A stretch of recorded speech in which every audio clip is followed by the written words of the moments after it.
Hi hello welcome back Shobha cooking channel. ಇವತ್ತಿನ recipe ಕರಿಮೀನು ಹುಳಿ ಸಾಂಬಾರ್ ಹೇಗೆ ಮಾಡೋದು ಅಂತ ನೋಡೋಣವಾ. ನೋಡಿ, ಒಣಮೀನು ತೊಗೊಂಡಿದ್ದೀನಿ. ಒಣಮೀನು ತಲೆ ಮುರಿದಾಕ್ಬಿಟ್ಟು ತಗೋಬೇಕು. ಇದನ್ನು ಹಂಚಿ ಮೇಲೆ ಹಾಕಿ ಚೆನ್ನಾಗಿ ಫ್ರೈ ಮಾಡಬೇಕು. ಕಲರ್ ಚೇಂಜ್ ಆಗೋವರೆಗೂ ಹುರಿಬೇಕು.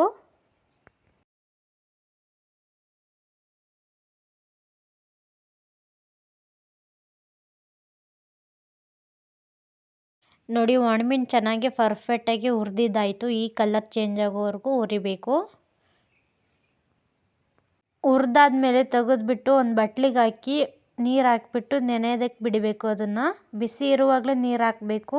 ಈಗ ನೀರು ಹಾಕಿ ನೆನೆಯೋದಕ್ಕೆ ಬಿಡಬೇಕು. ಈಗ ಸಾಂಬಾರಿಗೆ ಜೋಡಿಸ್ಕೊತಾ ಇದ್ದೀನಿ. ನೋಡಿ, ಕಡಲೆಕಾಳು ಕಲರ್ ಚೇಂಜ್ ಆಗೋವರೆಗೂ ಹುರ್ಕೋಬೇಕು. ನೋಡಿ,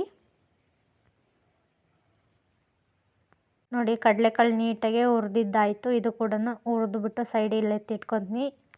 ಈಗ ರುಬ್ಬೋದಕ್ಕೆ ಮಸಾಲೆ ರೆಡಿ ಮಾಡ್ತಾಯಿದ್ದೀನಿ. ನೋಡಿ, ತೆಂಗಿನಕಾಯಿ, ಒಂದು ಟೊಮೊಟೊ, 2 ಈರುಳ್ಳಿ, ಬೆಳ್ಳುಳ್ಳಿ, ಹುಣಸೆಹಣ್ಣ ನೆನೆ ಹಾಕಿದ್ದೀನಿ. ಅದು ಕೂಡ ರುಬ್ಬೋದಕ್ಕೆ ಹಾಕ್ತಾಯಿದ್ದೀನಿ.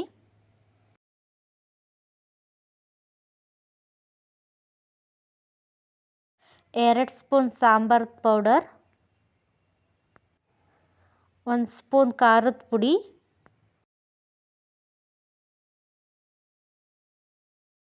ನೀರು ಇಷ್ಟನ್ನು ಹಾಕಿ ನೀಟಾಗಿ ರುಬ್ಕೋಬೇಕು.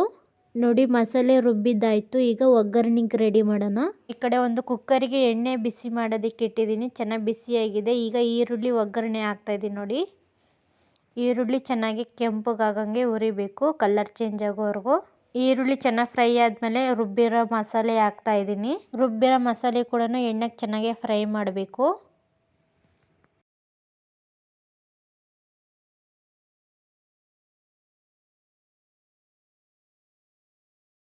ಎಣ್ಣೆಲಿ ಚೆನ್ನಾಗಿ ಮಸಾಲೆ ಕುದ್ದಿದೆ.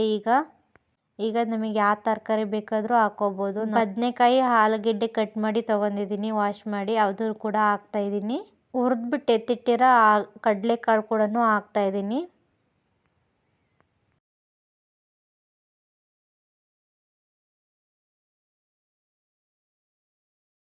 ತರಕಾರಿ ಕಾಳುಗಳು ಹಾಕ್ಬಿಟ್ಟು ಈಗ ನೀರು ಹಾಕ್ತಾಯಿದ್ದೀನಿ. ಎಷ್ಟು ಬೇಕು ಮೆಜರ್ಮೆಂಟಿಗೆ ಅಷ್ಟು ನೀರು ಹಾಕ್ಕೋಬೇಕು.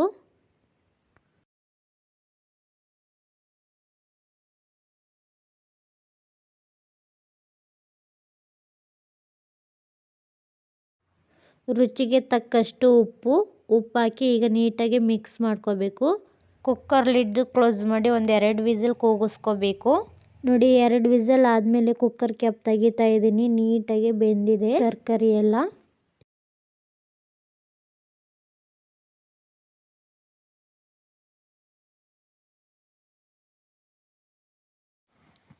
ಈಗ ಒಂದು 10 ನಿಮಿಷ ಚೆನ್ನಾಗಿ ಕುದಿಯೋದಕ್ಕೆ ಬಿಡಬೇಕು ಸಾಂಬಾರ. ಈಗ ಸಾಂಬಾರು ಚೆನ್ನಾಗಿ ಕುದ್ದಾದ್ಮೇಲೆ ಹಾಕಬೇಕು ಮೀನ. ಈಗ ಕುದಿಯೋದಕ್ಕೆ ಬಿಡಬೇಕು, ಚೆನ್ನಾಗಿ ಕುದಿಬೇಕು ಈಗ ಸಾಂಬಾರು.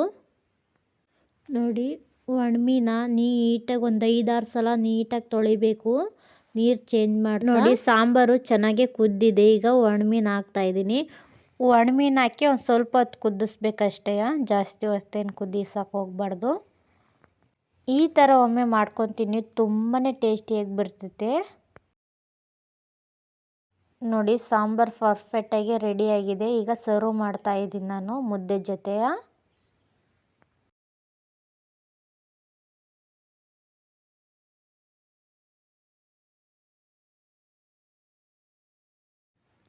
ಇದೇ ಮೆಥಡಲ್ಲಿ ಫಾಲೋ ಮಾಡಿ, ತುಂಬಾ ಟೇಸ್ಟಿಯಾಗಿರ್ತೈತೆ ಸಾಂಬಾರು.